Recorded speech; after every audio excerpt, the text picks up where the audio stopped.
Efésios 4, verso 14. A palavra de Deus nos diz: para que não sejamos mais meninos inconstantes, levados em roda por todo o vento de doutrina, pelo engano dos homens que com astúcia enganam fraudulosamente. Então, amados, é muito importante pensar sobre isso, para não sermos levados em roda por todo o vento de doutrina. Oremos. Nosso Pai querido, nos reunimos mais uma vez na casa do Senhor, e, ó Deus, o nosso desejo é aprender um pouco mais sobre o Senhor, e ajude-nos, ó Deus, dá-nos, ó Deus, que nós consigamos, ó Deus, transmitir à nossa amada igreja quem é o Senhor. Pai, é muito especial isso, que cada um, ó Deus Pai, realmente sinta alegria em poder descobrir como o Senhor é grande. Em nome de Jesus é que nós oramos. Amém. Irmãos, muito mais do que um ensino, muito mais do que um estudo, eis uma grande responsabilidade, é poder ajudar os amados irmãos a entenderem quem é Deus. Quem é Deus. Sabe quando você vai fazer alguma coisa, pastor Poema, você já sabe que você não vai conseguir atingir o objetivo? É o que eu sei que estará acontecendo comigo nessa noite. Eu não vou conseguir ajudar você como eu deveria, de maneira que você realmente entendesse, de fato, quem é Deus. Porque Deus, irmãos, é muito maior do que aquilo que nós pensamos. Deus vai muito além daquilo que eu estudei, daquilo que eu preparei. Eu li, eu reli, eu anotei, eu grifei, eu salientei, e eu voltei lá de novo, e eu corri no Salmo de novo, e eu vi, é isso mesmo, e de repente eu achava, não, é um pouquinho mais do que a princípio eu achei que era.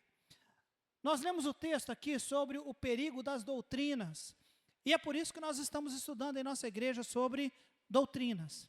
Nós falamos que doutrina é um conjunto de princípios que serve como base para um sistema. E o sistema, em ocasião que nós estamos falando, é o sistema espiritual. Falamos sobre bibliologia, falamos que a Bíblia foi inspirada, foi revelada e tem sido preservada por Deus. Depois nós iniciamos sobre teologia, e teologia é o estudo sobre Deus. E nós falamos que saber sobre Deus, aprender de Deus, é aprender por fé. Fé aonde? Na bendita palavra de Deus, amém, amados? Porque a Bíblia revela-nos Deus. Repito, ninguém nunca viu Deus, mas Ele é conhecido. E Ele é conhecido pelas suas características, ou melhor dizendo, no ensino teológico é chamado de atributos. E dos atributos, tem dois tipos de atributos: atributos naturais e atributos morais. Os atributos naturais de Deus são atributos que realmente pertencem só a Ele. E isso Ele não divide com mais ninguém. Ou aqueles atributos incomunicáveis. E tem os atributos morais, ou atributos comunicáveis, que Ele dividiu conosco. E nós vamos estar falando em algum momento sobre os atributos morais. Por enquanto, estamos falando sobre os atributos naturais e exclusivos de Deus. Já falamos que Ele tem vida em si mesmo, já falamos que Ele é Espírito, já falamos de sua personalidade, já falamos na última aula da sua onisciência. Amém, amados? Você ficou pensando como nosso Deus é onisciente? Aquilo que nós lemos no Salmo 139 mexeu com a sua vida ou não? Conseguiu pensar e meditar como a inteligência do nosso Deus é algo perfeito e infinito? Deus sabe todas as coisas, amém, amados? Tudo o que aconteceu na terra, desde os tempos passados, tanto o que está acontecendo agora, e outras coisas mais que ainda virão, o Senhor sabe de tudo, amém, amados? O salmista diz que o Senhor nos sonda. O salmista disse que Ele entende de longe o nosso pensamento. O salmista disse que ainda não havendo palavra alguma na minha língua, o Senhor já sabe todas as coisas. Amém, igreja? Falamos sobre a onisciência de Deus. Falamos sobre a onipresença de Deus. Ou seja, Ele pode estar presente em todos os lugares. Amém, amados? Irmãos, é impossível, diz o salmista, fugir da presença do Senhor. Ele diz: para onde fugirá o meu espírito? Para onde vai fugir? Eu não tenho como, lugar nenhum. Inclusive ele diz: para onde me irei do teu espírito? Para onde fugirei da tua face? O salmista diz: se eu subir ao céu, o Senhor está. Se eu descer até o inferno, o Senhor também está lá. Amém, amados? Lemos lá em Amós 9:2 que ainda que eu cave até o inferno, ou que eu suba até o céu, o Senhor estará presente. E por fim, nós falamos ainda na quarta passada sobre a onipotência de Deus. E para definir onipotência, ou para ajudar-nos a pensar um pouco mais sobre onipotência, nós falamos que o salmista diz: fui feito de uma maneira assombrosa. E essa palavra assombrosa significa impressionante, algo que realmente causa no espanto.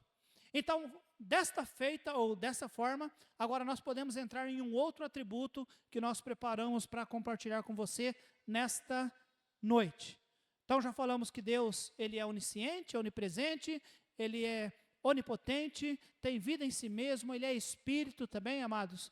E agora, nesse momento, nós queremos falar sobre a triunidade de Deus. Triunidade de Deus. Quantos já ouviram falar nessa palavra? Quantos já ouviram falar de trindade? Já ouviram falar sobre triunidade? Já ouviram falar sobre trindade de um Deus trino? Já ouviram falar todas essas palavras? Muito bem, realmente nós as usamos. Porém, a palavra trindade, irmãos, não está na Bíblia. Não está. Se você procurar a palavra trindade, você não acha. Porém, o significado de trindade ou triunidade está desde Gênesis capítulo 1, versículo 1, até o último versículo da Bíblia. Nós enxergamos um único Deus que se manifesta em três pessoas: o Pai, o Filho e o Espírito Santo. Amém, amados? A palavra triunidade ou trindade, ela vem dos vocábulos latinos três, sem acento, e unitas, que significa três unidades. Cremos em um só Deus, mas que se manifesta em três pessoas. Pessoas que são distintas, porém unidas, sem confundir as pessoas. Agora, como nós podemos chegar a esta certeza de crer num Deus, num único Deus que se manifesta em três pessoas? Como nós podemos ter essa certeza? Por que é que nós começamos a estudar doutrinas através de a primeira matéria, bibliologia? Porque nós precisávamos estabelecer a base da nossa fé. Amém, amados? Nós temos uma base da fé que é fantástica, que é a palavra de Deus. Então tem coisas que talvez para nós, humanamente falando, não faz sentido. Como é que eu posso crer? Como é que eu posso crer em algo que a Bíblia não diz existir? Ou seja, trindade não está na Bíblia, a palavra trindade. Triunidade não está. Um Deus trino não está. Como é que eu consigo crer? Então nós vamos ver vários fatos que nos apresenta um ser ou um Deus trino. E o primeiro é, abra comigo em Gênesis capítulo 1, versículo 1. Gênesis 1, 1. Palavra de Deus nos diz o que, meus amados? No princípio criou Deus os céus e a terra. Em algum momento eu já fiz esse comentário com você, igreja, talvez alguém esqueceu, ou se não esqueceu, se você se lembrou, eu vou reforçar, é isso mesmo, não se esqueça, porque isso faz diferença para as nossas vidas. Esta palavrinha Deus, bom, Deus não é nome, você sabe disso, né? Deus é título. Porém, esse título, Deus, ele vem de uma palavra, irmãos, que significa, de uma palavra Elohim, que dá a ideia de Deus no plural, que dá uma ideia de pluralidade para nós. Agora, no princípio criou deuses, ou um Deus no plural, os céus e a terra? Não. No princípio criou Deus, um único Deus, o Deus Elohim. Porém, esse Deus no plural é porque Ele é Pai, Filho e Espírito Santo. Amém, amados? Olha só o versículo 2. E a terra, bom, Deus criou o céu e a terra. E a terra era sem forma e vazia, conforme Deus a criou. E havia trevas sobre a face do abismo. Ponto e vírgula. E a Bíblia nos diz, e o Espírito de Deus se movia sobre a face Não foi Deus que criou o Espírito de Deus, mas a Bíblia diz que Deus criou o céu e a terra, e sobre a face da terra pairava quem? Então ele já existia, amém, amados? E não é se falado ou não se fala sobre a criação dele, tá bem? Quero que você agora vá comigo lá em João capítulo 1, versículo de 1 a 3. Depois nós vamos voltar aqui em Gênesis 1 novamente. Mas vá comigo no Evangelho de João, versículo de 1 a 3. Depois nós vamos ligar os pontos. João 1, de 1 a 3. No princípio era o verbo, a palavra. E de quem é que João estava escrevendo neste momento? De Jesus. De Deus. Jesus, Deus. Tá certo, Samuel? No princípio era o verbo, Jesus, a palavra, o Logos. E o verbo, Jesus, palavra, o Logo, estava com Deus. Está todo mundo aí com Bíblias com letra maiúscula? Deus, letra maiúscula? E o verbo era Deus. Sabe por que eu perguntei? Porque existe um grupo religioso chamado Testemunhos de Jeová, que eles usam algo que eles chamam de Bíblia, mas que na verdade é uma tradução da Bíblia, que eles mudaram o versículo 1 e colocaram, e o verbo era um Deus com letra minúscula. Mas Deus com letra minúscula é um Deus menor, você concorda com isso? Um Deus com letra minúscula não é Deus. Um Deus que não é Deus, o que é que Paulo diz, irmãos? Acerca dos deuses que não é Deus. São demônios. Então, não é que eles estão dizendo que Jesus Cristo é um Deus menor. Eles estão dizendo que Jesus Cristo é um demônio. Porque não existe um Deus menor. Só existe um único Deus, amém, amados? Agora, nós precisamos entender, e eles não entendem a triunidade. Então, agora eu vou repetir, sem ficar parando. No princípio era o verbo, e o verbo estava com Deus, e o verbo era Deus. Ele estava, o que diz a Bíblia, irmãos? No princípio com Deus. Aliás, diz, todas as coisas foram feitas por Ele, e sem Ele nada do que foi feito se fez. De quem que João estava referindo-se? Ele estava falando, para você não errar, ele está falando sobre Jesus. Ele está falando que Jesus estava lá no princípio, com Deus. E todas as coisas foram feitas por Ele, e sem Ele nada do que foi feito se fez. Então, espera aí. Nós precisamos pensar em algumas coisas. Uma delas é que, lá no Gênesis 1, quem é que criou, irmãos, tudo? Deus. No princípio criou Deus. Mas aqui está dizendo que quem que criou no princípio, irmãos? Jesus. Então, ou alguém está errado, ou os dois são a única pessoa. Amém, amados? Eu fico com a segunda opção. Eles são únicos. Amém, amados? Todas as coisas foram feitas por Ele, e sem Ele nada do que foi feito se fez. Volta lá em Gênesis capítulo 1, agora versículo 26 e o versículo 27.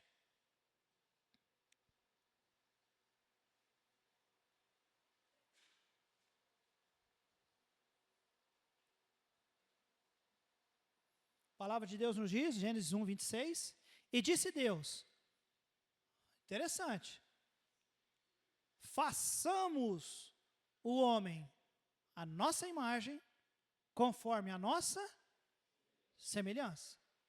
O versículo 27, a primeira parte do versículo, e criou Deus o homem à sua imagem, a imagem de Deus o criou, homem e mulher os criou. Eu não tenho tanto tempo assim de esmiuçar tudo o que está aqui, irmãos. Eu não tenho. Mas eu quero que você pense em uma coisa. A quem Deus estava referindo-se quando Ele disse, façamos o homem à nossa imagem e semelhança? Eu já quero dizer para vocês, Ele não estava consultando os anjos. Não estava. Olha comigo, por exemplo, lá em Isaías capítulo 40, versículo 14. Se projetar lá, eu leio lá, eu não preciso procurar aqui. Mas Isaías 40, 14. Com quem tomou ele conselho, que lhe desse entendimento, e lhe ensinasse o caminho do juízo, e lhe ensinasse o conhecimento, e lhe mostrasse o caminho do entendimento? A Bíblia diz, irmãos, que Deus nunca precisou tomar conselho com Ninguém. Então, quando o Senhor lá em Gênesis 1, 26 diz, e disse Deus, façamos o homem a nossa imagem e semelhança, ele está falando com quem, irmãos? Com a Trindade. É com Jesus, é com o próprio Espírito Santo. Amém, amados? Foi dessa forma. Então, quando nós estudamos triunidade ou trindade, eu quero que os irmãos entendam, meus amados irmãos, nós temos um único Deus que se manifesta em 3 pessoas. Eu não tenho tempo, mas a Bíblia nos diz, há versículos que nos falam que o Senhor, Ele é o único Deus e a sua glória, Ele não dá para ninguém. Já ouviu falar sobre isso? Ele não dá a sua glória. Deus não divide a sua glória com ninguém. Agora, a Bíblia nos apresenta, por exemplo, irmãos, um Deus que é um Pai que é Deus. Romanos capítulo 1, versículo 7. Quem pode ler para nós? Romanos 1, 7. Uma outra pessoa, Hebreus 1, 8. Quem pode ler Hebreus 1, 8? Alice, Samuel, você pode ler para mim Atos 5, 3 e 4? Então, vamos lá. Romanos 1, 7. Quem é que tinha levantado a mão? Romanos 1, 7. Pastor André pode ler para nós. E aí Hebreus 1, 8 é Alice. E o Samuel, Atos 5, 3 e 4. Guarda esse pensamento. O Senhor não divide a sua glória com ninguém. Em Romanos 1, 7, o que nos diz?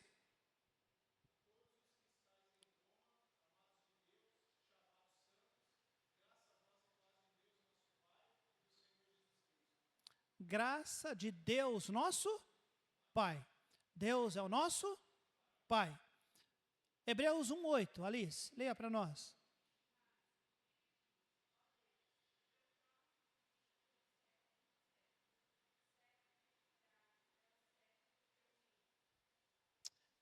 Um filho que é Deus. Olha só, mas o filho diz, ó Deus, o teu trono subsiste pelo século dos séculos, cetro de equidade é o cetro do teu reino. Um filho que é Deus. Atos 5, 3 a 4, o que nos diz, Samuel?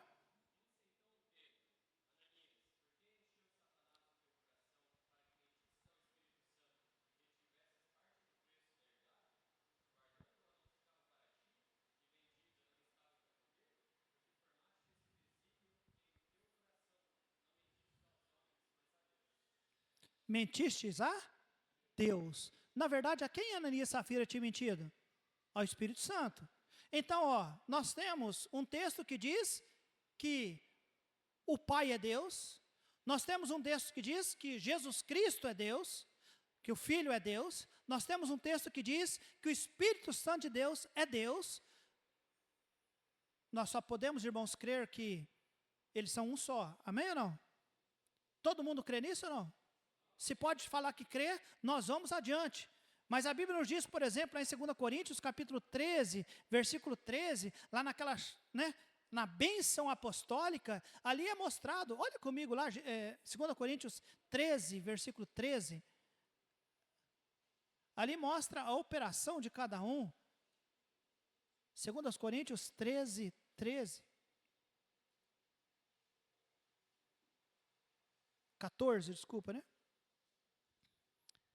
A Bíblia nos diz, a graça do nosso Senhor Jesus Cristo, graça do Senhor Jesus, o amor de Deus e a comunhão do Espírito Santo sejam com todos vós.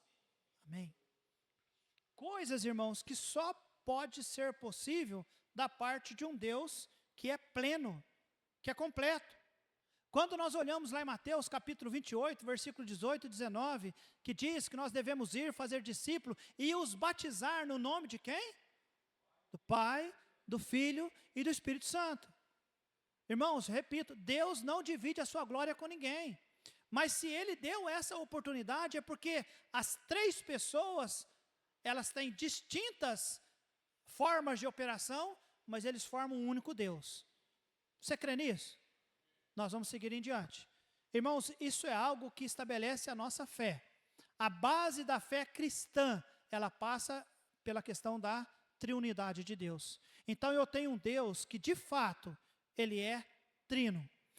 Segundo, nós temos um Deus que é eterno, irmãos. Eterno.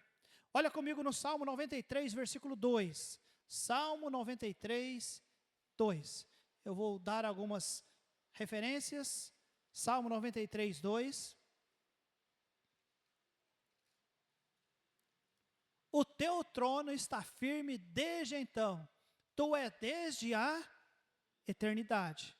Agora vamos ler Salmo 102, versículo 24 ao versículo 27.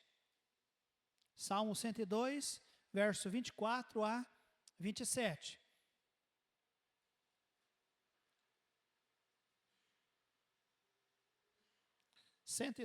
Verso 24. Dizia eu: meu Deus, não me leves no meio dos meus dias, os teus anos são por todas as gerações. Desde a antiguidade fundaste a terra, e os céus são obras das tuas mãos. Eles perecerão, mas tu permanecerás. Todos eles se envelhecerão, como um vestido, como roupa os mudarás, e ficarão mudados. Porém, tu és o mesmo, e os teus anos nunca terão fim. E o último versículo, Apocalipse capítulo 1, versículo 8. Apocalipse 1, 8. Depois eu vou fazer a aplicação aos irmãos.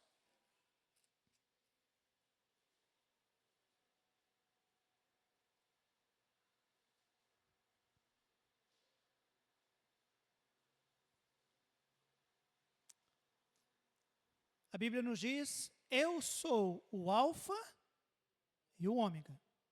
Para aqueles que talvez não saibam, alfa e ômega, eles representam duas letras do alfabeto hebraico. Alfa e ômega hebraico, né? Grego. O alfa e o ômega. O princípio e o fim. Então ele é o início e o fim. Diz o Senhor que é, e que era, e que há de vir o Todo-Poderoso. Irmãos, repito, nós não temos tempo de ver tudo, mas quem é o Todo-Poderoso? Todo-Poderoso significa que é um. Os irmãos entendem sobre isso? Só um pode ser Todo-Poderoso, porque se tem dois Todo-Poderoso, aí deixa de ser um Todo-Poderoso. Os irmãos entenderam ou eu estou parecendo a Dilma? Não, né? Entenderam? Quando só se tem um Todo-Poderoso, porque ele detém todo o poder. Se colocar dois Todo-Poderosos, já não é mais Todo-Poderoso. Então é poder compartilhado. Os irmãos estão entendendo? Porém, a Bíblia no Velho Testamento atribui a Deus Pai como sendo o alfa e o ômega, o princípio, o fim, o Senhor, o único Deus, o Todo-Poderoso. E agora no Novo Testamento, aqui em Apocalipse, está referindo-se a Jesus Cristo, que para alguns é apenas o Filho de Deus, mas a Bíblia fala que ele é o alfa, o ômega, o princípio e o fim, o Deus Todo-Poderoso.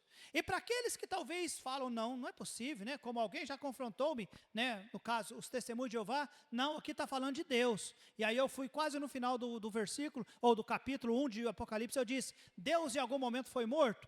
Ele disse, não, Deus não. Falei, quem foi morto? Ele falou, Jesus. E dá uma olhadinha aqui que diz, que o finalzinho do versículo, ou do capítulo, nos fala que é Jesus Cristo, o alfa e o ômega, aquele que foi morto, mas que ressuscitou e vive para sempre. Amém, amados?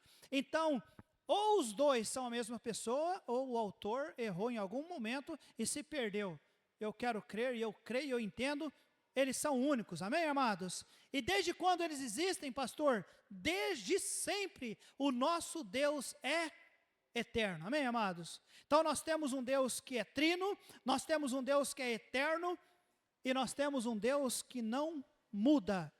Nós estamos pertinho de livro de Hebreus. Olha em Hebreus comigo, capítulo 13. Hebreus capítulo 13, versículo 8. Hebreus 13, 8. Jesus Cristo é o mesmo, diz a Bíblia, ontem e hoje e eternamente. Pastor, mas aqui está falando que quem é ontem é igual ontem e hoje eternamente? Jesus. E quem é Jesus, irmãos? Ele é Deus. Nós já passamos pelo atributo de trindade. Amém ou não? Jesus é Deus. Então, Ele é o mesmo, Ele é imutável. Ele é o mesmo ontem, hoje e eternamente. Irmãos, neste mundo muda-se tudo. Tudo. Pessoas mudam, natureza muda, a terra muda, costumes mudam, muitas coisas mudam e já mudaram e ainda vão mudar. Mas a Bíblia diz que Deus, Ele é o mesmo, ontem, hoje e eternamente. Por que Ele não muda, irmãos? Porque Ele é infinitamente perfeito. Amém, amados? Perfeição não requer mudança. Nós mudamos porque nós somos imperfeitos.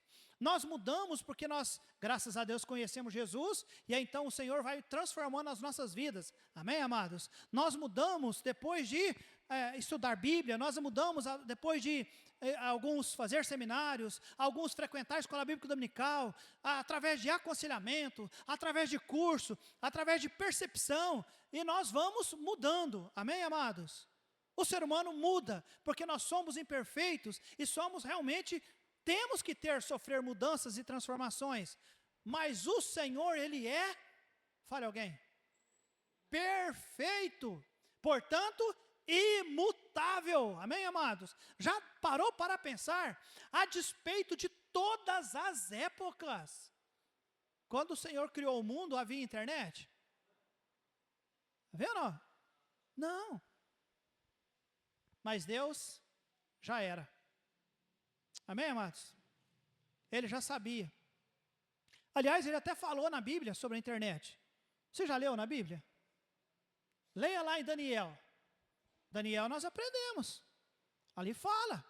Vai ter um dia, irmãos, que todo mundo em todo lugar, ao mesmo tempo, vai saber das coisas. Como isso é possível, pastor?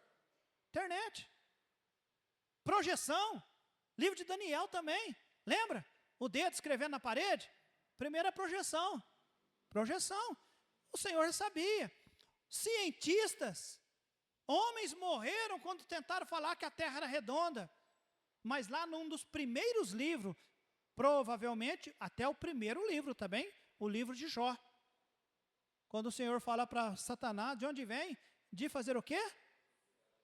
Rodear a terra. A Bíblia já dizia no início que a terra era redonda, mas teve gente que morreu pensando, para tendo que defender. Nosso Deus, Ele é imutável, amém, amados? Ele é imutável, imutável. Talvez alguém pergunta, pastor, mas não há na Bíblia alguns trechos que falam que Deus se arrependeu? Se você não me perguntar, eu sigo, mas se você me perguntar, eu tenho que parar para falar. Eu vou falar. Gênesis capítulo 6. A Bíblia diz que Deus se arrependeu, lembra? De ter feito o homem. Que arrependimento é aquele, pastor? Não é o arrependimento que nós conhecemos, porque o Senhor não erra em nada, amém, amados? A ideia nossa de arrependimento é erro, eu errei e eu tenho que me arrepender. O Senhor não precisa se arrepender de nada, porque Ele é, nós já falamos, Deus, Ele é completamente onisciente, amém, amados? Ele sabe tudo. Ele não erra. Aquele arrependeu-se Deus, irmãos, não é da forma com que nós pensamos. É simplesmente Ele mudou a maneira de tratar por causa da maneira com que o povo estava vivendo. Nós encontramos num outro momento, lá no livro de Jonas, quando a Bíblia diz que o Senhor arrependeu-se também. Mas também Ele se arrependeu por quê? Ou arrependeria-se? Então, eu me arrependo de ter mandado tal destruição de Nínive. Mas os ninivitas fez o quê? Eles se converteram ao Senhor. Eles mudaram a maneira de tratamento, então Deus mudou simplesmente o tratamento. É mudança de pensamento, irmão, mudança de trato, não de caráter. Tá bem? Então, Ele é imutável. Amém, amados? O último atributo eu quero ainda comentar nessa noite, porque isso é a cereja do bolo, é a santidade de Deus. Nós temos um Deus que é santo. Amém, igreja? 1 Pedro capítulo 1, versículo 15. Então nós já falamos de Deus que Ele é trino, nós falamos de um Deus que é eterno, nós já falamos de um Deus que é imutável, e agora nós vamos falar de um Deus que Ele é santo. Amém, amados?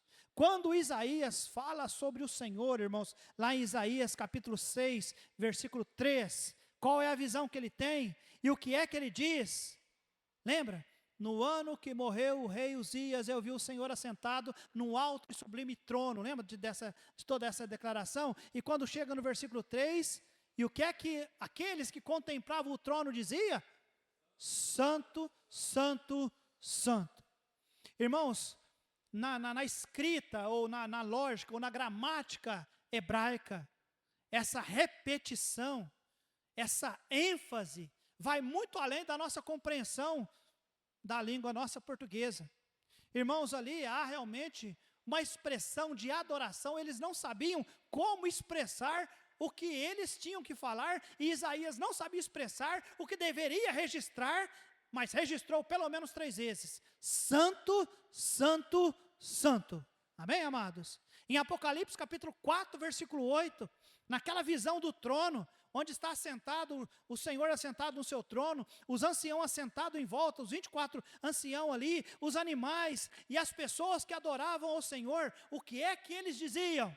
Santo, santo, santo.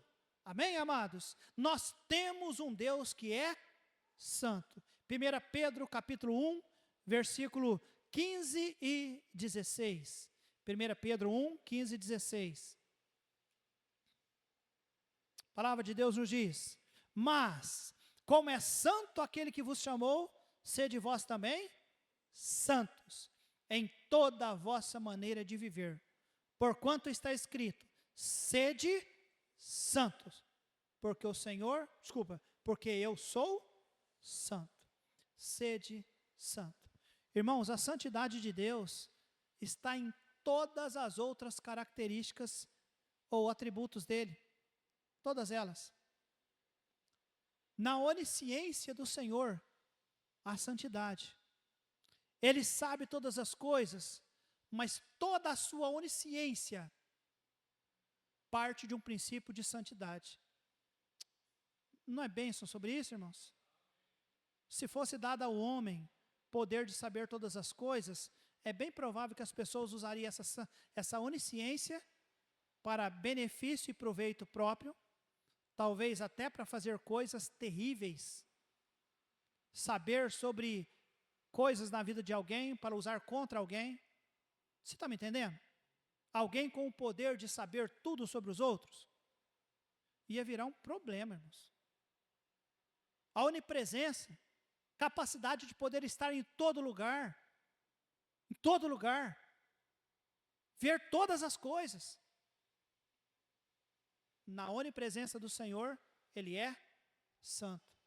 Na onipotência do Senhor, Ele é, irmãos, santo. Santo, santo, santo. Ele poderia fazer todas as coisas, fazer com que tudo convergisse realmente segundo a sua perfeita vontade. Mas Ele é santo, irmãos, e Ele não usa o seu poder para isso. Amém, amados? Porque a santidade do Senhor, ela é tão perfeita, ela é tão ímpar, que não dá a Ele, de maneira alguma, irmãos, errar nesse sentido. Esse evangelicalismo moderno que nós estamos vivendo, mostra um Deus amoroso, mas que não é santo. E até no amor de Deus, irmãos, existe santidade. Amém, amados? No pensamento humano, o amor está acima da santidade. O que importa é amor, amor, amor, amor, amor, amor. E aí levam pessoas a um sentimentalismo barato por causa do amor e despreza a santidade de Deus. Um dos maiores atributos do nosso Deus, irmãos, e que faz com que eu sinta muita alegria de ter Ele como meu Deus, é porque Ele é santo, santo e santo. E nós vamos ver esse texto, e aí nós vamos orar e vamos para casa. Salmo de número 89, versículo 14 a 18. Salmo 89, 14 a 18. E aí, quarta-feira que vem, Deus nos dando uma quarta-feira, e eu encerro os atributos de Deus, e eu quero pregar sobre o amor de Deus. Vou deixar esse único atributo para falar na quarta-feira que vem, vai ser a aula inteirinha sobre amor, porque nós queremos ver o amor de Deus para poder aplicar sobre as nossas vidas. Mas aqui agora, Salmo 89, É os últimos versículos, do 14 ao 18. A palavra de Deus nos diz: justiça e juízo são a base do teu trono. Misericórdia e verdade irão adiante do teu rosto. Bem-aventurado o povo que conhece o som alegre. Andará, ó Senhor, na luz da tua face. Em teu nome se alegrará todo dia, e na tua justiça se exaltará, pois tu és a glória da sua força, e o teu favor será exaltado o nosso poder. Porque o Senhor é a nossa defesa, e o Santo de Israel, o nosso Rei. Irmãos, o versículo 14, algo que está associado à santidade de Deus, irmãos, é justiça e retidão. Deus é santo, Ele é reto, irmãos, Ele é justo, por isso que Ele é santo. E aí o versículo 14 nos diz: justiça e juízo são a base do seu trono. Então Ele é santo, amém, amados? Eu sou tão feliz com Deus como esse. Não tenho tempo, mas a Bíblia nos fala, irmãos, cita o nome de deusas que se levantaram durante a história, que infelizmente nos seus cultos, ou os cultos que lhes agraciavam ou os alegrava, aconteciam verdadeiras depravações de imoralidade, e eram tidas como deuses, ou deusas. Nosso Deus, Ele é santo, amém, amados? Nosso Deus, Ele é santo.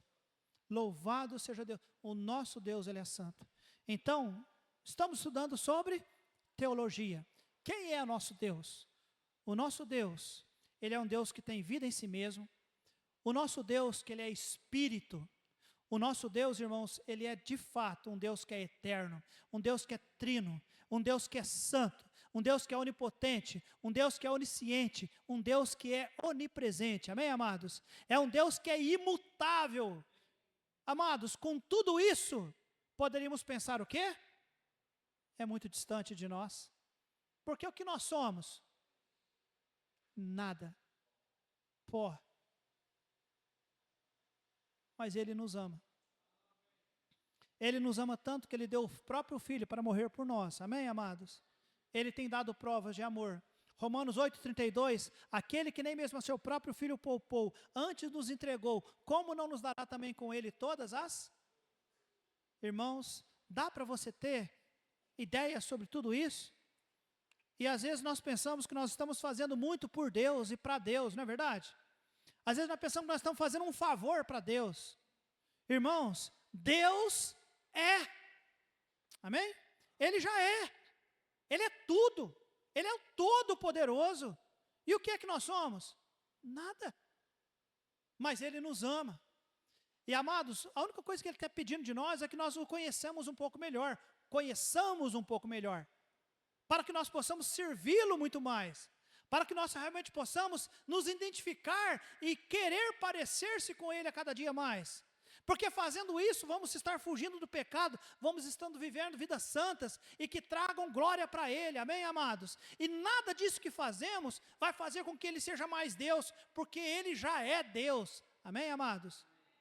Então não é Ele fazendo de tudo e se empenhando para estar conosco, não, é nós sendo encorajados a nos conhecer melhor a Ele e querer estar mais perto dEle, amém, amados?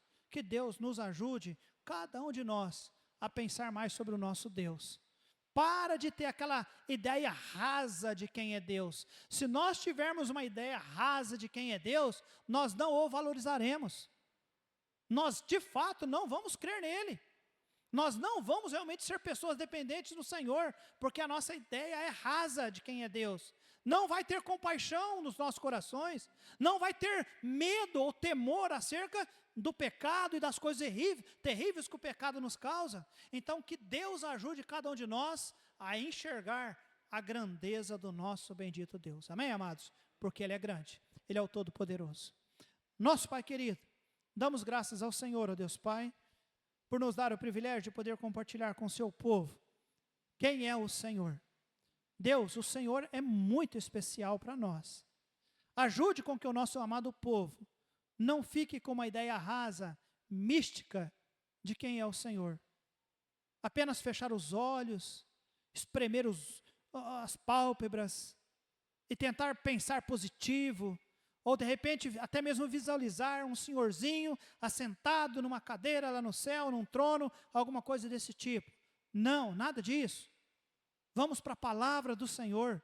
Ali nós temos recursos que nos apresentam um Deus que criou todas as coisas, um Deus que sustenta todas as coisas, um Deus que tem poder de uma maneira assombrosa, um Deus que nos conhece, um Deus que está conosco, um Deus que nos visita, um Deus que nos ama, um Deus que é santo, um Deus que é puro, um Deus que já nos deu prova de sua grandeza, que cada um de nós realmente, ó Deus, possa conhecê-lo cada vez mais, e uma vez conhecendo, valorizar quem o Senhor é, e principalmente, ó Deus Pai, engajar-se na sua vontade.